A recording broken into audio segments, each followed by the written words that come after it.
سے توحید نہیں بنتی، تنقیص بنتی ہے۔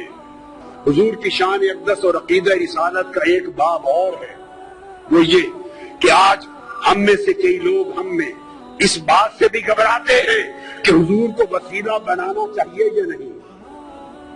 آقا اپنی پیدائش سے پہلے بھی پوری کائنات کا وسیلہ تھے، ولادت کے بعد بھی ساری کائنات کا وسیلہ ہے، اور وفات کے بعد بھی قیامت تک حضور ساری کائنات کا وسیلہ ہے۔ آپ سمجھے میری بات؟ اور یہ خیال کہ توسل کا کوئی بیان نہیں ہے عقیدہ دین میں اور توحید میں، یہ بھی انکار۔ وسیلہ کا لفظ کسی نے نہیں کرا، خود وسیلہ کا لفظ قرآن نے دیا ہے، اور ارشاد فرمایا گیا یا ایھا الذین آمنوا اتقوا اللہ وابتغوا الیہ الوسیلہ وجاہدوا فی سبیلہ لعلکم تفلحون۔ ایمان والو، اللہ سے ڈرو اور اللہ کا قرب پانے کے لیے اس تک کوئی وسیلہ تلاش کرو۔ سورہ مائدہ آیت نمبر 35۔ پھر اللہ پاک نے فرمایا اولئک الذین یدعون یبتغون الی ربہم الوسیلہ ایہم اقرب ویرجون رحمتہ۔ یہ لوگ جو پوجا کرتے، عبادت کرتے ہیں، کچھ لوگ ملائکہ کی، فرشتوں کی پوجا کرتے ہیں، کچھ لوگ جنات کی کرتے تھے، کچھ لوگ حضرت عیسیٰ کی، کچھ حضرت عزیر کی، کچھ ان کے بت بنا کے پوجا کرتے۔ قرآن نے کہا جن کی یہ عبادت کرتے، خواہ وہ حضرت عیسیٰ ہیں یا حضرت عزیر، خواہ وہ جنات ہیں یا ملائکہ جن کے بت بنا کے عبادت کرتے، قرآن نے کہا ان کا اپنا عالم یہ ہے کہ یبتغون الی ربہم الوسیلہ، وہ خود خدا کا قرب چاہنے کے لیے وسیلہ تلاش کرتے ہیں۔ ایہم اقرب، کہ کون خدا کے زیادہ قریب ہے تاکہ اسے وسیلہ بنائے اور خدا کا قرب پالے۔ تو قرآن مجید نے اللہ کے مقرب بندوں کو وسیلہ بنانا قرآن نے نص کے ذریعے واجب بنا دیا۔ ارے وسیلے کو عقیدہ توحید کے خلاف سمجھنا، یہ قرآن کا انکار اور شریعت قرآنی کی تو جہالت ہے۔ پوچھو حضرت یوسف علیہ السلام سے، جب ان کے والد حضرت یعقوب علیہ السلام کی بینائی چلی گئی تھی اور ان کے 11 بھائی حاضر ہوئے مصر میں، جب وہ وزیر سے، بادشاہ تھے مصر کے، اور بتایا کہ حضرت یعقوب آپ کے والد آپ کے غم میں، جب ملاقات ہو گئی تھی، غم میں رو رو کے بینائی دے بیٹھے۔ اب قرآن کہتا ہے جب پتہ چل گیا کہ بینائی چلی گئی تو کیا کرتے؟ یوسف علیہ السلام ہاتھ اٹھا کے دعا کرتے، عرض کرتے باری تعالیٰ میرے والد حضرت یعقوب کی بینائی لوٹا دے۔ آج صرف یہی طریقہ بتایا جاتا ہے نا، صرف یہ۔ تو یوسف علیہ السلام نے یہ کام نہیں کیا، کر سکتے تھے۔ اللہ کے پیغمبر سے بہتر توحید کو کون جانتا ہے؟ کرتے باری تعالیٰ میرے باپ یعقوب کو بینائی دے دے۔ حضرت یعقوب علیہ السلام خود نبی ہیں، خود نبی، وہ خود دعا کرتے مولا مجھے بینائی دے دے۔ نہ حضرت یعقوب نے خود براہ راست دعا کی، نہ حضرت یوسف علیہ السلام نے کی۔ تو کیا کیا؟ جب پتہ چلا کہ بینائی چلی گئی، اپنا قمیض اتار کے دے دیا۔ قمیض اتار کر قرآن کہتا ہے اذهبوا بقمیصی ھذا فالقوہ علی وجہ ابیۃ بصیرا فلما ان جاء البشیر فالقاہ علی وجہہ فارتد بصیرا۔ اپنا قمیض اتارا جو حضرت ابراہیم علیہ السلام کے وقت سے ان کے پاس چلا آتا تھا، اتار کے قمیض دیا اور کہا یہ میرا قمیض میرے والد حضرت یعقوب کے چہرے آنکھوں پہ رکھنا، اس کے وسیلے سے بینائی آ جائے۔ قرآن بول رہا ہوں، اور وہ قرآن بتاتا ہے کہ جب وہ قمیض لے کے بھائی آیا، حضرت یعقوب کے چہرے پہ رکھا، حضرت یوسف کے قمیض کے وسیلے سے بینائی لوٹ آئی۔ اب وسیلے کا انکار کرنا دو پیغمبروں کی سنت کا انکار ہے اور قرآن مجید کی نص کا انکار ہے۔ یہ کیسی جاہلانہ توحید ہے جو تمہیں وسیلے سے دور لے جا رہی ہے۔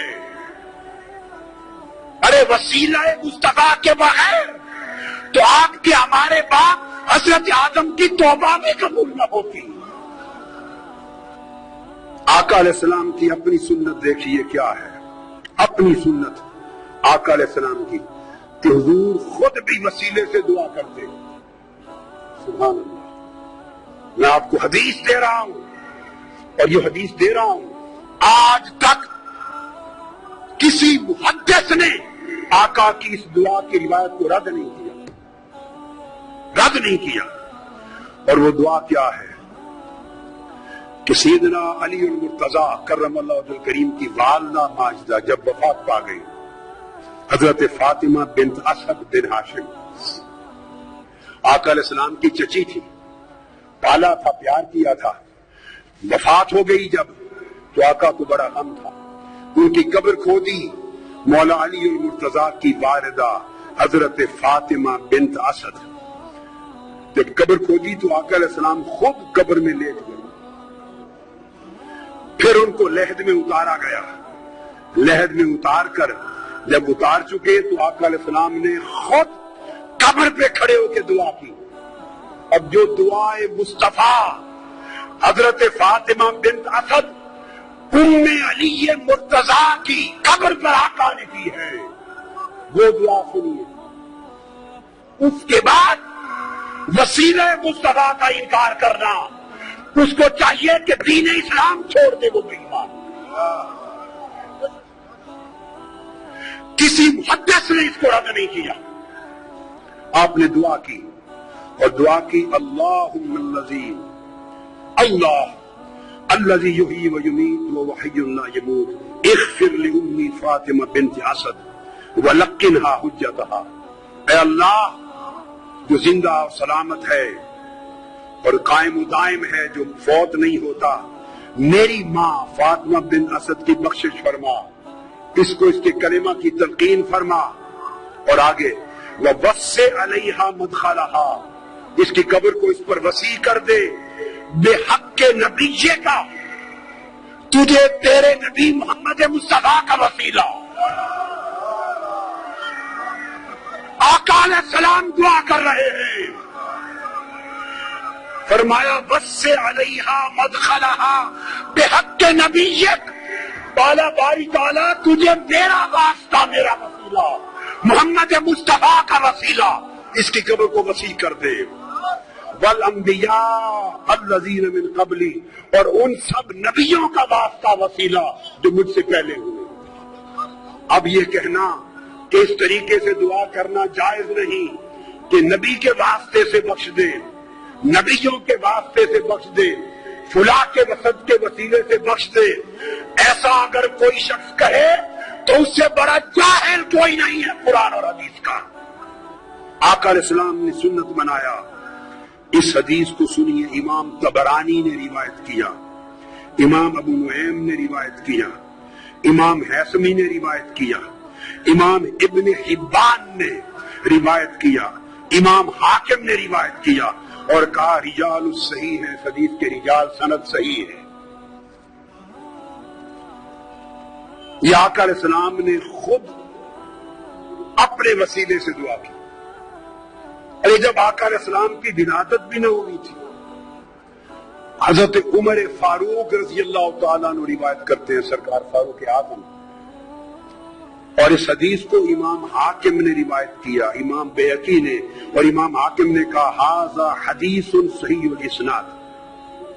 پھر اس حدیث کو حافظ ابن کثیر نے روایت کیا، علامہ امام سیوطی نے روایت کیا، علامہ ابن تیمیہ نے روایت کیا، مجموع الفتاوی جلد 2 صفحہ 151، علامہ ابن تیمیہ نے، اور اس روایت کو بیان کر کے جرا نہیں کی، اس کو کہا کہ یہ حدیث دیگر احادیث صحیحہ کی قرآنی آیات کی طرح تفسیر کرتی ہے، مقبول قرار دیا۔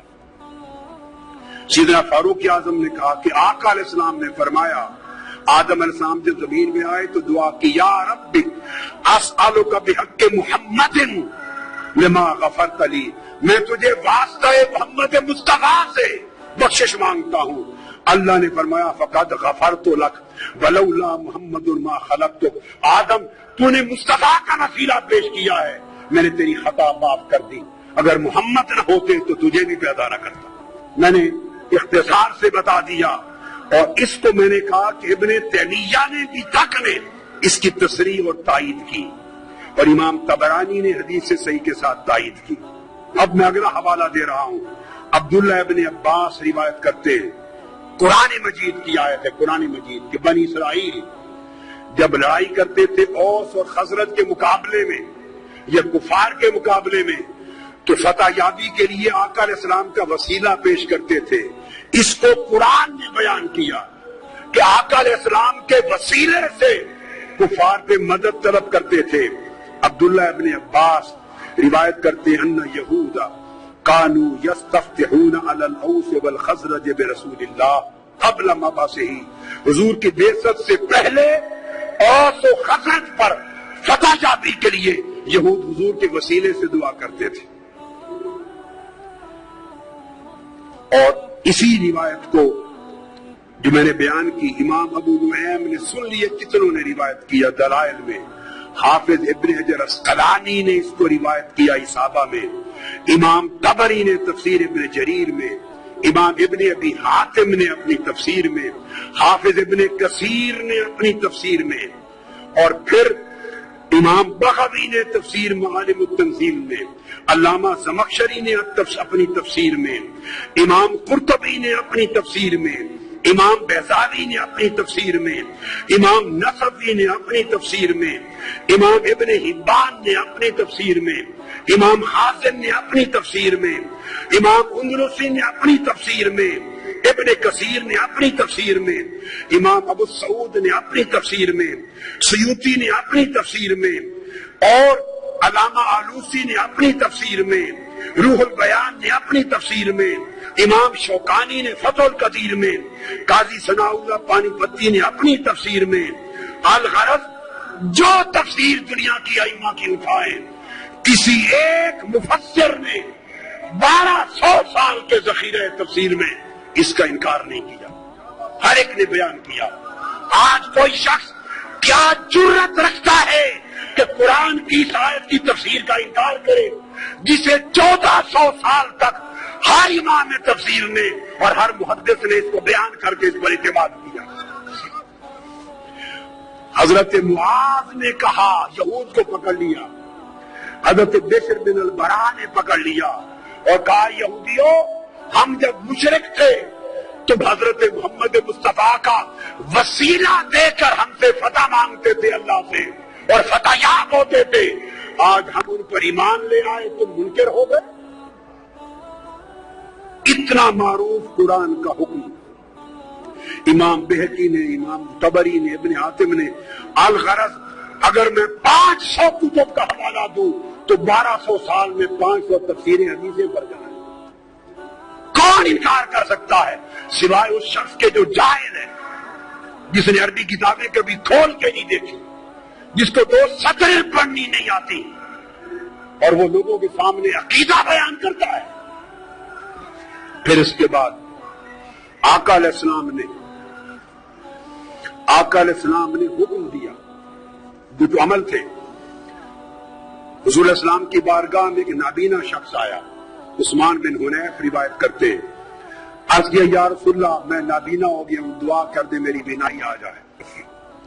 مختصر کر رہا، آقا نے فرمایا چھوڑ دوں آخرت کے لیے اچھا ہے یا کر دوں؟ نہیں آقا دعا کر دے ٹھیک ہو جاؤں۔ میرے آقا نے فرمایا پھر میں دعا نہیں کرتا، تمہیں دعا سکھاتا ہوں تاکہ قیامت تک میری امت کو دعائے وسیلہ مل جائے۔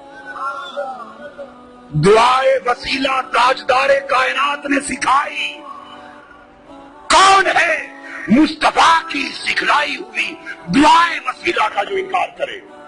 آقا نے فرمایا کر جا، وضو کر دو، نفل پڑھ اور یہ دعا کرنا، اللہم انی اسألک واتوجہ الیک بمحمد نبی الرحمت یا محمد، پکارنا میرا نام لے کر، انی قد توجہت بک الی ربی فی حاجتی ھذہ لتقضی اللہم فشفع فی.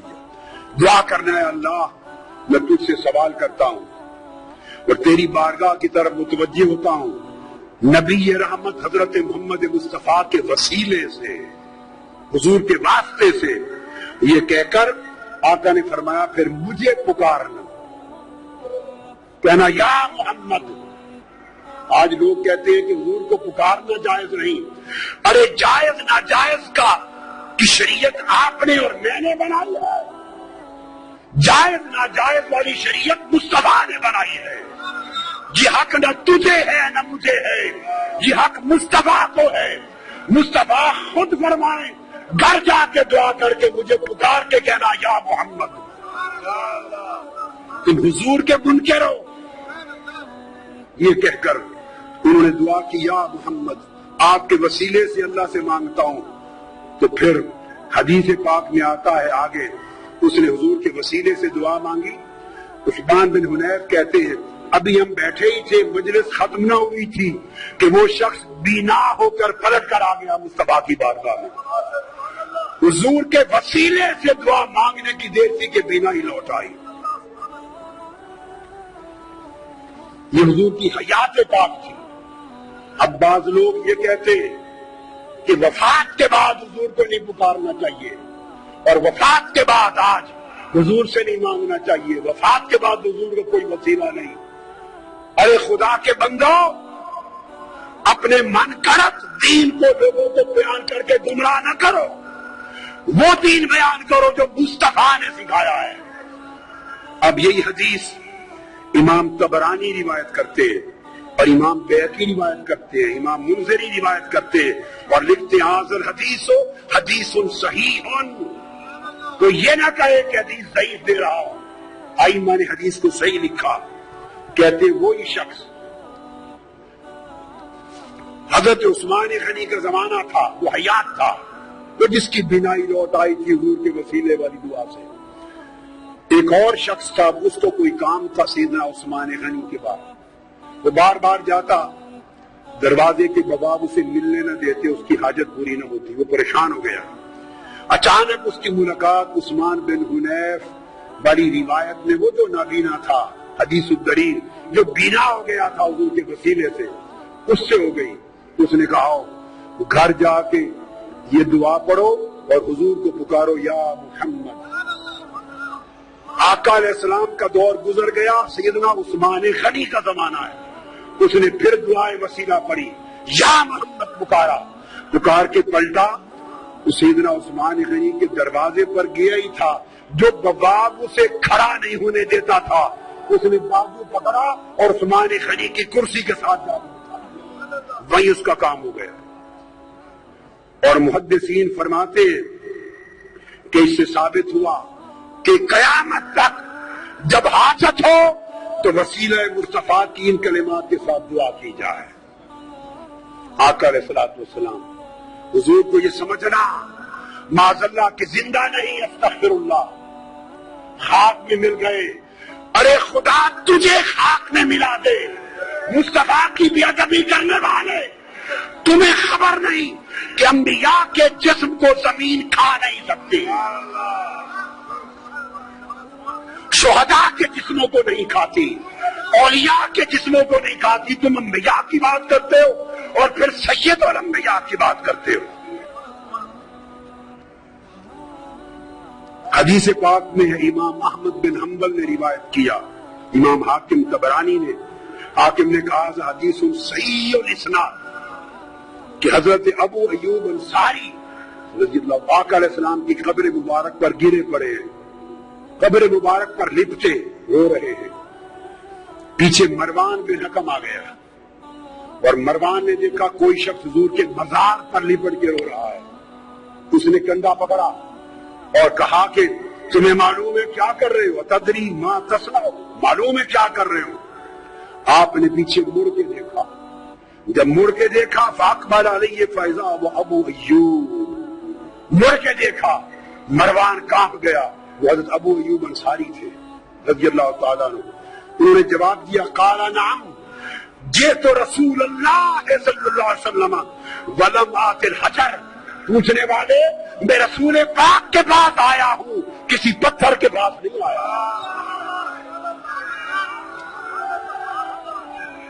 رسول پاک کی بارگاہ میں آیا ہوں، جو زندہ ہیں، جو سنتے ہیں، جو حاجتیں پوری کرتے ہیں۔ ولم آت الحجر، کسی پتھر کے پاس نہیں آیا کہ میرا رونا نہ سنے۔ یہ صحابہ کرام کا عقیدہ تھا۔ کن کا؟ اب یہ خیال کرنا، آقا علیہ السلام کو یہ سمجھنا یہ عقیدہ رسالت کے خلاف ہے اور شان رسالت میں بے ادبی ہے۔ یہ سمجھنا کہ مر گئے معاذ اللہ، مٹی میں ہو گئے اور آج کی تاریخ میں اور آج کے دن میں زندہ نہیں۔ سنو، رسول پاک تو ولادت سے پہلے بھی زندہ تھے۔ ان تو نبی بعد بین الروح والجسد، حضرت آدم پیدا نہ ہوئے تھے تب بھی زندہ نبی تھے، آج بھی زندہ ہیں۔ حدیث پاک سنیے، ابو داؤد سیاستہ کی حدیث اور حدیث صحیح، حدیث نمبر 1047، سنن ابی داؤد، پھر سنن نسائی سن لے، پھر ابن ماجہ، پھر مسند احمد بن حنبل، پھر صحیح ابن حبان، پھر مستدرک حاکم، کل کتب حدیث مختلف طرق سے حدیث صحیح لاتے اور اس کی توثیق ابن تیمیہ کے شاگرد علامہ ابن القیم کرتے۔ ابن القیم جلاء الافہام میں اوس بن اوس حدیث کے راوی ہیں۔ آقا علیہ السلام نے فرمایا، لوگوں اکثروا علی من الصلاۃ فی یوم الجمعہ، لوگوں جمعہ کے دن مجھ پر بڑی کثرت سے درود و سلام پڑھا کرو، فإن صلاتکم معروضۃ علی، تمہارا درود و سلام میرے اوپر پیش کیا جاتا ہے۔ اگر معاذ اللہ مر کے مٹی ہو گئے ہو تو پیش کس پر کیا جاتا ہے؟ جو مر کے مٹی ہو جائے اس پر درود و سلام پیش کیا جا سکتا ہے؟ آقا نے فرمایا پیش کیا جاتا ہے۔ سنیے آگے، قالوا یا رسول اللہ وکیف تغرد علیک صلاتنا وقد ارمت، جب آپ کا وصال ہو جائے گا، وفات پا جائیں گے اور آپ قبر انور میں ہوں گے تو اس وقت بھی ہمارا درود و سلام پیش کیا جائے گا؟ آقا علیہ السلام کا جواب سنیے اور عقیدے اپنے نفس کی شرارت اور جہالت کے ساتھ من گڑت نہ بنائیے، عقیدے وہ رکھیے جو تاجدار کائنات نے سکھائے۔ آقا نے فرمایا، ان اللہ عز وجل حرم علی الارض ان تاکل اجساد الانبیاء، ہاں میری وفات کے بعد بھی تمہارے درود و سلام مجھ پر پیش ہوں گے، کیونکہ اللہ نے زمین پر حرام کر دیا ہے کہ انبیاء کے جسموں کو کھائے۔ زمین انبیاء کے جسموں کو نہیں کھا سکتی۔ پھر اسی طرح یہ حدیث آگے آئیے، آقا علیہ السلام نے حدیث ابو الدرداء اور روایت ہے ابو الدرداء کی، جسے امام ابن ماجہ نے روایت کیا سند صحیح سے، حدیث نمبر 16 سے 30، اور علامہ ابن القیم، علامہ ابن تیمیہ کے شاگرد نے پھر توثیق کی۔ وہ آقا علیہ السلام نے فرمایا، ان احدا لا یصلی علی الا اردت علی صلاته حتی یفرغ منها، فرمایا لوگوں قیامت تک کوئی مسلمان ایسا نہیں جو مجھ پر درود و سلام پڑھے اور اس کے فارغ ہونے سے پہلے مجھ پر پیش نہ ہو جائے۔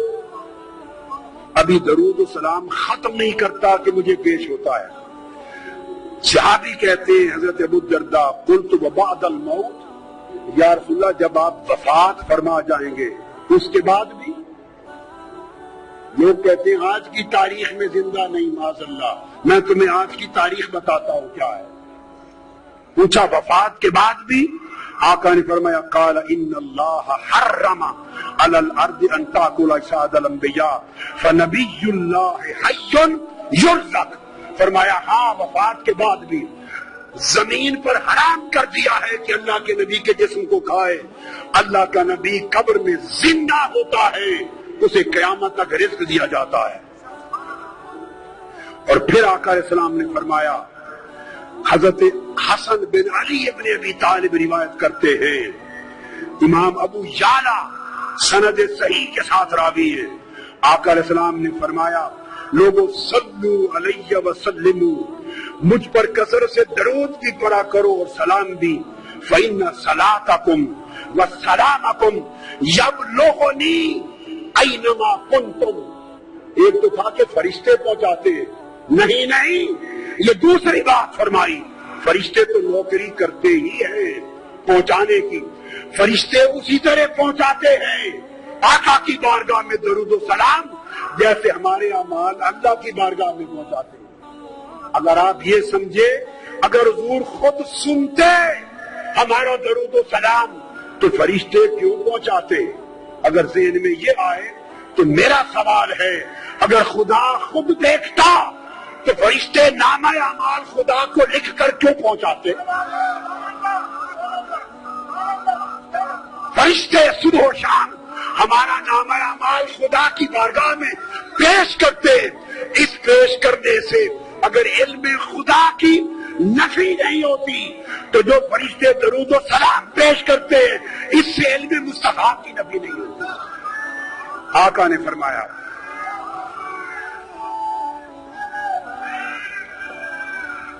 آقا علیہ السلام نے فرمایا مجھ پر درود و سلام کی کثرت کرو، اس لیے کہ تمہارا درود اور تمہارا سلام خود پہنچتا ہے مجھ پر جہاں بھی ہوتے ہو۔ ارے بمبئی والو، بمبئی سے مصطفیٰ پہ درود و سلام پڑھو گے، خدا کی قسم گنبد خضرا میں مصطفیٰ خود سنتے ہیں۔ میں سند کے ساتھ کہہ رہا ہوں، سند کے ساتھ آقا خود سنتے ہیں۔ آقا نے فرمایا صلو علیہ، دوسری روایت حضرت سعید بن ابی سعید عن ابی ہریرہ رضی اللہ تعالیٰ عنہ فرمایا صلو علیہ فإن صلاتکم تبلغنی حیثما کنتم، کثرت سے درود پڑھو، تم جہاں بھی ہو کائنات کے جس گوشے میں تمہارا درود ڈائریکٹلی مجھے پہنچتا ہے، براہ راست پہنچتا ہے۔ اور آقا علیہ السلام نے تو یہاں تک فرما دیا، حدیث پاک حضرت ابو ہریرہ راوی ہے، سنن ابی داؤد اور مسند احمد بن حنبل، حدیث صحیح، من احد یسلم علی الا رد اللہ علی روحی حتی رد علیہ السلام۔ کائنات کی عرضی پر جہاں بھی کوئی مسلمان مجھ پر سلام پڑھتا ہے، درود و سلام پڑھتا ہے، آقا نے فرمایا الا رد اللہ علی روحی، اللہ نے میری روح میرے جسم میں واپس لوٹا دی کی ہوئی ہے، میری روح میرے جسم میں واپس بولی لوٹا دی ہوئی ہے۔ میں ہر سلام کرنے والے کو سن کر خود جواب دیتا ہوں۔ اگر آپ کے ذہن میں ایک لطیف علمی بات اور ذوق کی بات کا وہ خیال آئے لوٹا کیوں دی، اگر لوٹانی تھی تو نکالی کیوں روح پاک، اور نکال لی تو لوٹا کیوں دی؟ سنو غور سے، نکالی اس لیے تاکہ ہر نفس پر ایک بار موت کا ذائقہ سچا ثابت ہو جائے۔ کل نفس ذائقۃ الموت، موت کا ذائقہ چکھنا بولیے ثابت ہو جائے۔ آقا علیہ السلام نے بھی چکھا، اب میرا وجدان کچھ اور کہے گا، کوئی کہے گا کہ موت کا ذائقہ چکھا، اور میں کہوں گا نہیں، موت مصطفیٰ کے لبوں کو چکھنے کے لیے آئی، اس لیے روح نکلی۔ اب سوال پیدا ہوتا ہے کہ لوٹا کیوں دی؟ قرآن کا قاعدہ ہے، قرآن نے کہا بدل آخرت خیر لک من الاولی، میرے محبوب تیری آخرت اور تیری بعد کی گھڑی پہلی گھڑی سے بہتر ہوگی۔ میں 63 سال تک مصطفیٰ کے جسم میں رہتی رہی ہوں، 63 سال میں جسم مصطفیٰ میں رہی ہوں، تیرا وعدہ ہے کہ اب اس سے بہتر جگہ پہ جاؤں گی۔ اگر تیری کائنات میں مصطفیٰ کے جسم سے بہتر کوئی جگہ ہے تو وہاں بھیج دے، اور اگر جسم مصطفیٰ سے بہتر کوئی جگہ نہیں تو واپس لوٹا دے۔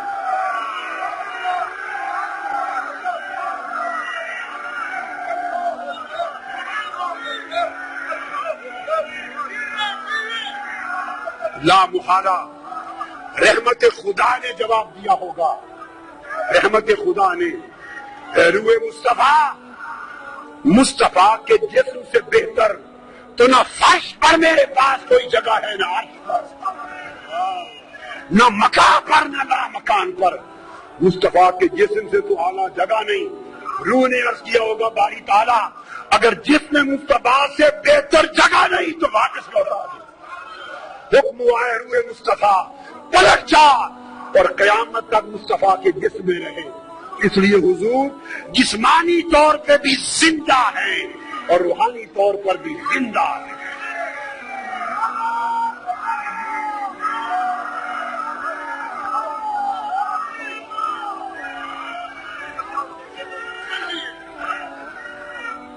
پھر آگے ایک نقطہ اور بیان کر دو۔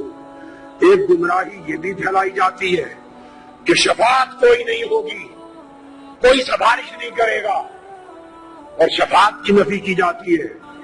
بمبے والوں، آج کی رات میرے اس حصہ گفتگو کو یاد کر لینا، الحم سے والناس تک خدا کی عزت کی قسم مومنین کے لیے، مسلمانوں کے لیے، حضور کی امت کے لیے شفاعت کی نفی پر کوئی ایک آیت نہیں ہے۔ اگر ایک آیت بھی مومنوں اور مسلمانوں کے لیے شفاعت کی مطلق نفی پر ہو تو میری گردن کاٹ دی جائے۔ یہ گمراہی ہے، جہالت ہے۔ ایسا کہنے والوں نے نہ قرآن کا سیاق و سباق پڑھا، نہ قرآن کی تفسیریں پڑھی۔ قرآن مجید کی سورہ بقرہ میں کہا وَلَا يُقْبَلُ مِنْهَا شَفَاعَةٌ۔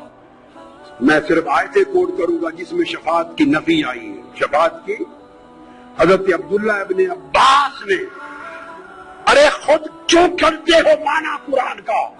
عبداللہ ابن عباس سے پوچھو، امام طبری سے پوچھو، امام بغوی سے پوچھو، امام رازی سے پوچھو، قرطبی سے پوچھو، زمخشری سے پوچھو، آلوسی سے پوچھو،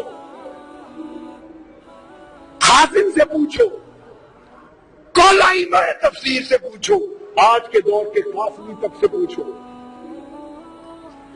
حضرت عباس کہتے ہیں کہ لا تغنی نفس کافرۃ عن نفس کافرۃ من عذاب اللہ۔ اس سے مراد کافروں کی بات ہے، مومنوں کی بات نہیں ہے۔ امام قرطبی لکھتے ہیں النفس الکافرہ لا کل نفس، یہ جو شفاعت کی نفی آئی ہے یہ صرف کافروں کے لیے آئی ہے، ہر جان اور ہر انسان کے لیے نہیں۔ امام نصفی کرتے ہیں تفسیر میں لا يقبل منها شفاعت للکافرہ، کفار سے شفاعت کی نفی آئی ہے، مومنوں کے لیے نہیں۔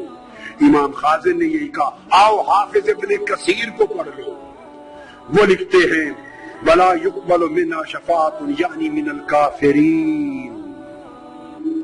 بدبختی کا میرے پاس کیا علاج ہے؟ جہالت و بدبختی کا کہ جو آیتیں کفار اور مشرکین کے لیے آئی ہیں وہ پڑھ کے آپ مومنوں مسلمانوں پر چسپاں کریں، یہ کام خوارج کیا کرتے تھے، آج پھر خارجی پیدا ہو گئے ہیں، حضور کی شان کا انکار کرنے والے۔ اسی طرح ولا تنفع الشفاعہ عنده الا لمن اذن، اس کے تحت آیا لیس لهم من دونہ ولی ولا شفیع، سورہ انعام آیت نمبر 51۔ پڑھیے امام ائمہ تفسیر کو، بغوی کہتے ہیں انما نفی الشفاعت لغیرہ مع ان الانبیاء والاولیاء یشفعون، یہ غیر و کافروں کے لیے نفی آئی ہے، نبی اور ولی شفاعت کریں گے۔ جس آیت کو لے، جس آیت کو، امام قرطبی لکھتے ہیں ما نرا معکم شفعاءکم، یہ آیت سورہ انعام آیت نمبر 94۔ امام قرطبی لکھتے ہیں ای الذی عبدتموہم وجعلتموہم شرکاء یرید الاصنام وکان المشرکون یقولون الاصنام شرکاء اللہ۔ اس سے مراد بتوں کی نفی ہے اور مشرکوں سے شفاعت کی نفی ہے۔ الغرض کل آیتیں، میری کتاب اٹھائیے، کتاب التوحید 2 جلدوں میں میری کتاب ہے، اس کو پڑھیے، میری کتاب عقیدہ شفاعت ہے، اس کو پڑھیے، میں نے تمام آیتوں کی تفسیریں لکھ دی ہیں، کسی ایک آیت میں جہاں شفاعت کی نفی ہے اس سے مراد مسلمانوں کی شفاعت کی نفی نہیں، بلکہ صرف کفار سے شفاعت کی نفی کی گئی ہے اور مومنوں کے لیے ثابت کی گئی ہے۔ اب میں نے یہ بھی سنا ایک اور گمراہی پھیلائی جاتی ہے، اور وہ یہ کہا جاتا ہے کہ ٹھیک ہے شفاعت تو ہوگی، مگر آقا علیہ السلام کو یا کسی کو اب اذن نہیں ملا، شفاعت کا اختیار نہیں، قیامت کے دن اللہ پاک اذن دے گا اور اذن کے بعد پھر وہ شفاعت کرنے کے حقدار بنیں گے۔ یہ سب سے بڑی گمراہی ہے، سب سے بڑی گمراہی۔ یاد رکھ لو کہ اذن شفاعت اور چیز ہے اور اذن کلام اور چیز ہے۔ جتنی حدیثوں میں اور قرآن میں ذکر آیا ہے کہ جس کو اذن ملے گا اس اذن سے مراد اذن کلام ہے۔ رہ گئی شفاعت، جس کو اللہ نے شفاعت کا حق دینا تھا اس کو اللہ پاک نے اسی دنیا میں عطا کر دیا ہے۔ قرآن مجید کی آیت سورہ زخرف آیت نمبر 86 دلیل دے رہا ہوں، غور سے سن لیں۔ اس میں ارشاد فرمایا لا یملک الذین یدعون من دونہ الشفاعہ الا من شاہد بالحق وہم یعلمون۔ فرمایا کافر مشرک لوگ بتوں کی پوجا کرنے والوں کے لیے شفاعت نہیں ہوگی، مگر شفاعت کرنے کا حق ان کو دیا گیا من شاہد بالحق، جنہوں نے توحید و رسالت کی تصدیق کر دی، وہم یعلمون، اور وہ علم رکھتے ہیں۔ تو مومنین صالحین کو قرآن کہتا ہے شفاعت کا حق دے دیا گیا۔ پھر سورہ مریم آیت نمبر 87 میں فرمایا لا یملکون الشفاعہ الا من اتخذ عند الرحمن عہدا۔ اس دن باقی کافر لوگ جو ان کے دوست شفاعت کے مالک نہ ہوں گے، شفاعت کا اختیار صرف ان کو جن کو خدائے رحمان نے شفاعت کا وعدہ کر دیا ہے۔ شفاعت کا وعدہ الا من اتخذ عند الرحمن عہدا، جن سے اللہ نے عہد لے لیا اور اللہ نے ان کو شفاعت کا حق دے دیا۔ تو شفاعت کا حق اللہ رب العزت نے دے دیا۔ یومئذ لا تنفع الشفاعۃ الا من اذن له الرحمن، کسی کی شفاعت دوسرے کو نفع نہیں دے گی مگر ان کی جن کو اللہ نے اذن دے دیا۔ اللہ نے اذن شفاعت کا، تو شفاعت کا اذن اللہ رب العزت نے دے دیا ہے۔ اب بات جو سمجھنے والی ہے وہ بڑی اہم ہے کہ شفاعت کا اذن آقا علیہ السلام نے فرمایا کہ شفاعت کا اذن مل چکا ہے۔ حضور علیہ السلام کو شفاعت کا اذن بولیے مل چکا ہے، اس لیے تو آقا نے قیامت کے دن اپنی شفاعت کا ایک ایک جز لوگوں کو بیان کیا۔ بخاری شریف کی حدیث صحیح عبداللہ بن عمر روایت کرتے ہیں، آقا علیہ السلام نے فرمایا ان الشمسی بخاری کتاب الزکات حدیث نمبر 1405، اور پھر درجنوں کتب حدیث امام بخاری روایت کرتے ہیں عبداللہ بن عمر سے ان الشمس تدنو یوم القیامہ حتی یبلغ العرق نصف الوزن۔ اب سنیے، شفاعت کا اذن مسئلہ حل ہو جائے گا۔ وہ کہتے ہیں اللہ اذن دے گا اس کے بعد شفاعت کا اختیار ہوگا، نہیں، سن لیں حدیث بخاری شریف کی۔ آقا نے فرمایا سورج قیامت کے دن اتنا قریب ہوگا کہ پسینہ آدھے آدھے کانوں تک پہنچ جائے گا۔ اب دیکھیے حدیث میں ابھی تک اذن کی کوئی بات بولیے اذن کی نہیں آئی۔ جب لوگ پریشان ہوں گے فَبَيْنَمَا هُمْ كَذَلِكَ اسْتَغَاثُوا بِآدَمَ، ابھی اذن کی کوئی بات نہیں، لوگ اکٹھے ہو کر حضرت آدم کے پاس جائیں گے، استغاثوا، ان سے مدد مانگیں گے۔ صحیح بخاری کے لفظ ہے، حضرت آدم کے پاس جا کر مدد مانگیں گے۔ ثم بموسیٰ، وہ بھیجیں گے پھر حضرت موسیٰ کے پاس جا کے مدد مانگیں گے۔ وہ بھیجیں گے ثم بمحمد، پھر تاجدار کائنات کی بارگاہ میں آ کے مدد مانگیں گے۔ اب میں بتانا چاہتا ہوں یہ جو امتیں ساری مل کر حضرت آدم سے مدد مانگنے جائیں گی، پھر حضرت موسیٰ سے مدد مانگنے جائیں گی، پھر آقا علیہ السلام سے مدد مانگنے جائیں گی، بولیے یہ اس اذن سے پہلے جا رہی ہیں یا بعد میں جا رہی ہیں؟ ابھی تو اذن کی بات ہی نہیں ہوئی، اس کے بعد جا کے اذن کا مسئلہ آیا ہے۔ ارے اذن سے پہلے جا رہی ہیں، ان کو پتا ہے کہ انبیاء کو اختیار شفاعت مل چکا ہے، مگر یہ شفاعت کبریٰ ہوگی، شفاعت عظمیٰ۔ آقا کے پاس جائیں گے، آقا علیہ السلام کے پاس جب آئیں گے فرماتے ہیں میں جنت کا حلقہ دروازے کا زنجیر تھام لوں گا، فَيَوْمَئِذٍ يَبْعَثُهُ اللَّهُ مَقَامًا مَحْمُودًا، اور میں مقام محمود پہ کھڑا ہوں گا۔ آقا شفاعت کریں گے۔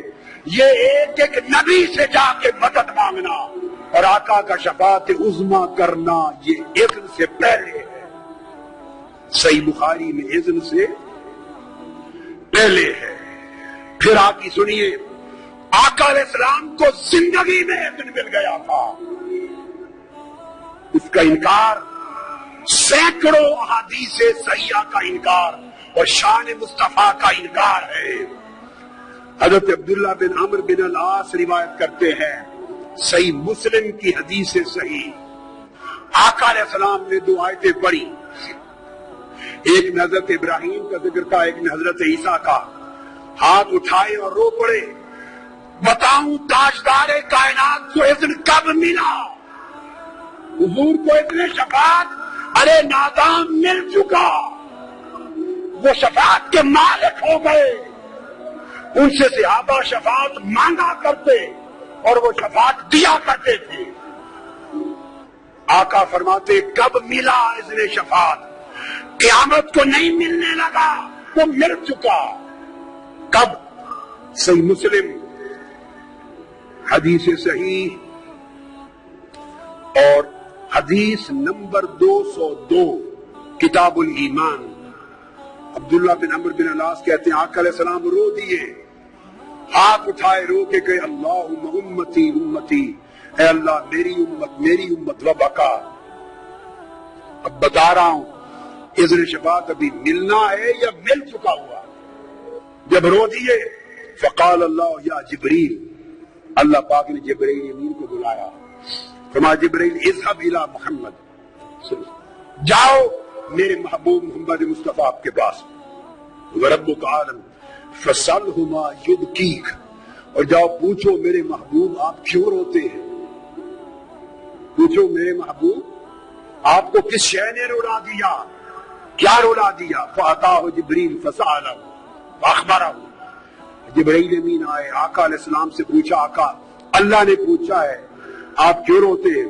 آقا علیہ السلام نے جواب دیا مجھے اپنی امت سے رلا رہی ہے، امت کا غم رلا رہا ہے۔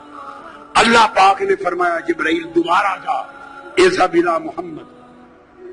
اب اذن شفاعت اور اختیار شفاعت دیا جا رہا ہے، مصطفیٰ کے ہاتھوں میں تھمایا جا رہا ہے، آپ انکار کرتے ہیں؟ اللہ نے فرمایا جاؤ جبرائیل دوبارہ، فقل انا سنردیک فی امتک ولا نسوکا، اعلان کر دے ہمارا وعدہ ہو گیا، ہم آپ کو امت کے بارے میں پریشان نہیں کریں گے، جو آپ کہیں گے آپ کو راضی کر دیں گے،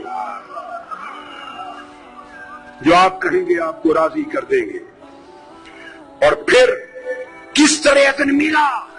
امام احمد بن حنبل روایت کرتے ہیں، اسناد حدیث صحیح اور حسن، حضرت حذیفہ بن یمان حدیث کے راوی ہیں، صحابہ کہتے ہیں ایک روز آقا علیہ السلام گھر میں رہے، ہم سے گم ہو گئے، نگاہوں سے اوجھل ہو گئے، نظر نہیں آئے۔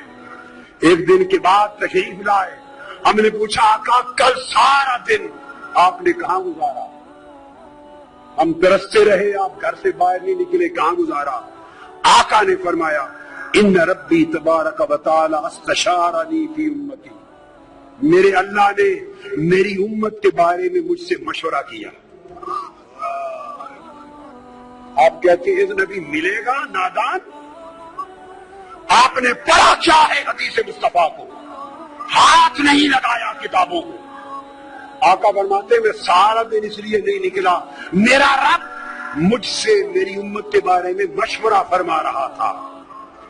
ان ربی تبارک و تعالی استشارنی فی امتی کیا ماذا افعل بہم. رب مجھ سے پوچھتا تھا میرے محبوب محمد بتا آپ کی امت کے ساتھ کیا سلوک کروں، آپ کی امت کے ساتھ کیا معاملہ ہو.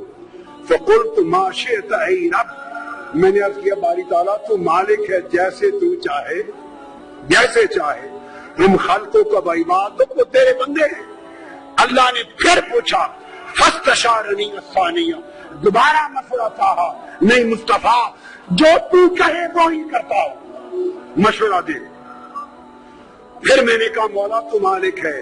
پھر اللہ نے کہا لا احزنک فی امتک یا محمد وبشرنی ان اول من يدخل الجنة من امتی 70,000 ما كل 1000 70,000 ليس لهم عذاب ولا حساب. آقا نے فرمایا پھر میں نے بار بار کہا مولا تو مالک ہے. اللہ نے فرمایا پھر سن لے میرے محبوب، تجھے غم زدہ نہیں ہونے دوں گا امت کے لیے، اور تجھے خوشخبری ہو کہ آپ سے وعدہ ہو گیا آپ کی شفاعت سے 70,000 لوگ بغیر حساب و کتاب کے سیدھے جنت میں جائیں گے. اور پھر فرمایا ان میں سے ہر 1,000 کے ساتھ پھر 70,000 بغیر حساب و کتاب کی اور جائے گا. اور امام احمد بن حنبل نے روایت کیا، ایک روایت میں پھر آقا نے فرمایا میں نے اور مانگا. اللہ نے کہا پھر ان میں سے ایک ایک شخص اپنے ساتھ 70,000 اور لے کر جائے گا. یہ امام احمد بن حنبل نے اسناد حسن اور صحیح کے ساتھ یہ شفاعت کی. آقا علیہ الصلوۃ والسلام کا ارشاد کہ شفاعت مل چکی. اب اس پر ایک اور صحیح حدیث سنیے، اور حدیث متفق علیہ. حدیث یہ کہنا کہ اذن اور اختیار شفاعت ابھی نہیں ملا، قیامت کے دن ملے گا، اس کے بعد بات ہوگی. لوگوں یہ کہنا گمراہی ہے، بددیانتی ہے، خیانت ہے، جہالت ہے، مصطفیٰ کی شان میں گستاخی ہے. بومبے والو عقائد درست کر لو. میں ایک ایک حدیث آپ کو بخاری مسلم کے حوالے دے کر پڑھ کے بیان کر رہا ہوں. صحیح بخاری کتاب الدعوات حدیث نمبر 5945 5945. پھر بخاری کی کتاب التوحید میں حدیث نمبر 7036. پھر صحیح مسلم کتاب الایمان میں حدیث نمبر 198. متفق علیہ حدیث. بتانا چاہتا ہوں کہ شفاعت کا اذن اور اختیار میرے مصطفیٰ کو مل گیا. آقا نے فرمایا لِكُلِّ نَبِيٍّ دعوت مستجابۃ یدعو بہا. ہر نبی کو ایک دعا اللہ نے دے دی، جو چاہے مانگ لے وہ قبول ہوگا. ہر نبی کو دعوت مستجابہ دے دی. اور جب میری باری آئی اللہ نے مجھے بھی دی. آپ کہتے ہیں قیامت کے دن ہوگی، مصطفیٰ نے کہا مجھے دے دی. وہ اريد ان اختبئ دعوتی شفاعتا لامتی فی الاخرہ، مجھے دی. میں نے کہا باری تعالیٰ میں نے قبول کر لی، اب اس کو محفوظ رکھتا ہوں، بطور شفاعت قیامت کے دن استعمال کروں گا. اختیار مل چکا، استعمال میرے مصطفیٰ قیامت کے دن کریں گے. وہ مالک جب چاہیں استعمال کریں. یہ متفق علیہ حدیث. پھر حضرت انس بن مالک کی روایت کرتے ہیں، پھر صحیح بخاری حدیث نمبر 5946. آقا نے فرمایا فجعلت دعوتی شفاعتا لامتی یوم القیامہ. مجھے شفاعت کا اختیار مل گیا، مجھے دعا قبولیت کی اذن مل گیا، مگر میں نے اس کو محفوظ کر لیا ہے کہ قیامت کے دن اپنی امت کی بخشش کے لیے استعمال کروں گا. پھر آقا علیہ السلام نے فرمایا انی اختبأت دعوتی شفاعتا لامتی یوم القیامہ فہی نائلۃ انشاءاللہ من مات من امتی لا یشرک باللہ شیئا. مجھے شفاعت کی صورت میں اختیار دعائے مقبولہ مل گیا، میں نے محفوظ کر لیا قیامت کے دن اور میری شفاعت میرے ہر امتی کو ملے گی جو مشرک نہیں ہوگا۔ اور پھر ایک بات سننے والی ہے، ارے نادانو، آقا علیہ السلام نے فرمایا، ابو ہریرہ راوی، انا اول شافع و اول مشفع، قیامت کے دن سب سے پہلے شفاعت بھی میں کروں گا اور سب سے پہلی شفاعت قبول بھی میری ہوگی۔ حضور 1500 سال پہلے یہ بھی بتا رہے ہیں کہ سب سے پہلے شفاعت میں کروں گا، اور یہ بھی اعلان کر رہے، گارنٹی دے رہے ہیں، اول مشفع، سب سے پہلے میری شفاعت مقبول ہوگی۔ اگر اذن نہیں ملا تو یہ اعلان اناتھورائزڈ اعلان کر رہے ہیں، معاذ اللہ انلیگل اعلان ہو رہے ہیں، انویلڈ اعلان ہو رہے ہیں۔ ارے نادان، اگر اللہ نے اذن اختیار مصطفیٰ کے ہاتھ میں نہیں دیا، کیوں فرما رہے ہیں اول مشفع، سب سے پہلے میری شفاعت قبول ہوگی؟ خدا جانے اللہ قبول کرے یا نہ کرے، کیوں فرمایا؟ اس لیے کہ اللہ نے اختیار مصطفیٰ کے ہاتھ میں دے دیا۔ اور لطف کی بات یہ، حضور یہ بھی فرمائیں کہ سب سے پہلے میری شفاعت قبول ہوگی، یہ بھی فرمائیں کہ اول من اشفع له من امتی اہل بیتی، سب سے پہلے میں اپنی اہل بیت کی بخشش کرواؤں گا۔ یہ بھی بتائیں کہ اہل بیت کی شفاعت ہوگی۔ حضور اب لوگوں کے نام بتا رہے ہیں، طبقات بتا رہے ہیں، آپ ابھی کہتے ہیں کہ اذن نہیں ملا، اذن ملے بغیر گن گن کے بتائے جا رہے ہیں۔ میرے آقا نے فرمایا اول من اشفع له من امتی اہل المدینہ، اہل بیت کے بعد سب سے پہلے قیامت کے دن میں اہل مدینہ کی شفاعت کروں گا۔ ارے اگر اختیار شفاعت نہ ملا ہو تو کسی کی جرأت ہے خدا کے معاملے میں اس طرح گارنٹی دے کر بتائے کہ سب سے پہلے اہل مدینہ کی شفاعت ہوگی؟ اور پھر آقا نے فرمایا اول من اشفع له من امتی اہل المدینہ ثم اہل المکہ، فرمایا سب سے پہلے میں اپنے ساتھ اہل مدینہ کی بخشش کرواؤں گا، اس کے بعد اہل مکہ کی کرواؤں گا۔ حضور نے تو آرڈر بتا دیا، پرائورٹی بتا دی، ترتیب بتا دی، آپ پھر کہتے ہیں اگر اختیار نہیں تو ساری ترتیب کیسے بتا رہے ہیں؟ اور پھر سنو، اہل سنت عاشقان مصطفیٰ اس لیے اہل مدینہ بنتے ہیں، تو فرمایا پہلے اہل مدینہ کی شفاعت کروں گا، پھر اہل مکہ کی ہوگی۔ جس کو پہلے شفاعت لینی ہے وہ مدینہ سے جڑے، وہ مدینہ سے جڑے۔ اور پھر آقا علیہ السلام نے فرمایا، حدیث پاک میں ہے کہ خیرت، دو ٹوک بات حدیث کی، مجھے اختیار دیا گیا، حدیث کے لفظ، حدیث صحیح ہے، حدیث صحیح، ابو موسیٰ اشعری راوی، خیرت، مجھے اختیار دے دیا گیا، بین الشفاعہ و بین ان یدخل نصف امتی الجنہ، کہ چاہے تو میں شفاعت لے لوں، چاہے تو آدھی امت بغیر حساب کے بخشوا لوں۔ اللہ نے فرمایا محبوب دو میں سے کیا لیتے ہو؟ چاہو تو آدھی امت بغیر حساب کے بخش دوں، چاہو تو شفاعت کا حق دے دوں۔ فاخترت الشفاعہ، میں نے شفاعت کو اختیار کر لیا۔ تو بولی اذن اور اختیار ملا یا نہیں ملا؟ شفاعت لے لیا۔ آقا سے پوچھا صحابہ کرام نے، آقا اللہ فرما رہے تھے آدھی امت بغیر حساب کے بخش دوں، بڑا کوٹا تھا، بڑا کوٹا، وہ کیوں نہیں لیا؟ آقا نے فرمایا لأنها اعم واکفا، اس لیے نہیں لیا کہ اگر آدھی امت بخشوانے کا کوٹا لے لیتا اور آدھی امت بخشی جاتی، بخشے جانے کے بعد میرا کوئی گنہگار امتی مجھے پکارتا، یا رسول اللہ خدا کے لیے مجھے پر کرم کر دیجئے، تو میرا تو کوٹا ختم ہو چکا تھا، میں بخشوا نہ سکتا۔ اس لیے میں نے کہا مولا میں کوٹوں میں نہیں جاتا، کوٹے نہ دے، کھلی شفاعت کا اختیار دے، جب تک شفاعت کرتا رہوں تو میری امت کو بخشتا رہے۔